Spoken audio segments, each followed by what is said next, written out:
Hi అండి, అందరికీ నమస్కారం. Welcome to my YouTube channel అండి. ఈ వీడియోలో ఇప్పుడే ఏపీలో ఉద్యోగులకు సెలవైనా కూడా కొత్త బాధ్యతలు అండి. సో ఈ ఆది మరియు రేపు సోమవారం హోలీ సందర్భంగా సెలవు అయినా కూడా ఉద్యోగులు బాధిత విధుల్లో అయితే హాజరు కావాల్సింది అయితే అంటున్నారు. సో ఆ వివరాలు అయితే ఈ వీడియోలో తెలుసుకుందాం. వీడియో అయితే ఎక్కడ స్కిప్ చేయకుండా ఎండ్ వరకు చూసినట్లయితే ఇన్ఫర్మేషన్ పూర్తిగా అర్థమవుతుంది. అలాగే వీడియో నచ్చినట్లయితే లైక్ చేయడం మర్చిపోద్దండి. ఆలస్యం చేయకుండా వీడియోలోకి అయితే వెళ్ళిపోదాం.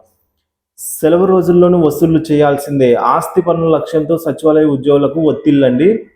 సో వార్డు సచివాలయ ఉద్యోగులు సెలవు రోజుల్లో కూడా పని చేయాల్సిందే అట. ఆదివారం ఎలాగూ సెలవు, సోమవారం హోలీ కావడంతో మరో రోజు కలిసి వచ్చింది. కానీ ఈ 2 రోజులు విధులకు హాజరై ఆస్తి పన్నుల వసూలు చేయాలని పురపాలక సంస్థల కమిషనర్లు ఆదేశించడంతో ఉద్యోగులు అసహనం వ్యక్తం చేస్తున్నారండి.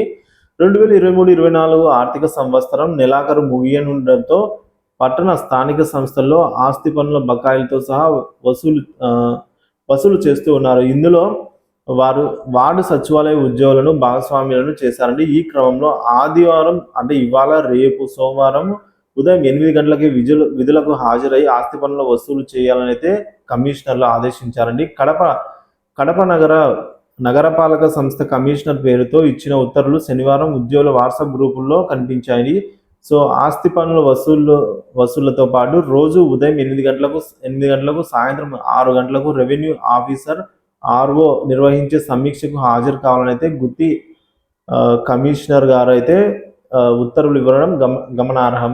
సో మనం చూస్తూనే ఉన్నామండి. సో ఈ విధంగా మైకులు పట్టుకొని తిరుగుతూ ఉన్నారు. సో ఆస్తి పన్నులు అయితే ఏవైతే ఉన్నాయో వాటిపైన వడ్డీ ఇంట్రెస్ట్ అయితే తగ్గిస్తాము, వెంటనే కట్టండి అని చెప్పేసి ఇవాళ ఎక్కువగా తిరుగుతూ ఉన్నాయి. సో కాబట్టి ఇవాళ రేపు అయితే సెలవు దినం అయినప్పటికీ కూడా సచివాలయ ఉద్యోగులకి విధులకు హాజరు కావాల్సిందే అంటున్నారు. సో దీనిపైన అసహనం వ్యక్తం చేస్తున్న ఉద్యోగులు. ఇదండి వాళ్ళ టాపిక్. ఇన్ఫర్మేషన్ నచ్చినట్లయితే వీడియో లైక్ చేయండి, షేర్ చేయండి. Thank you for watching this video.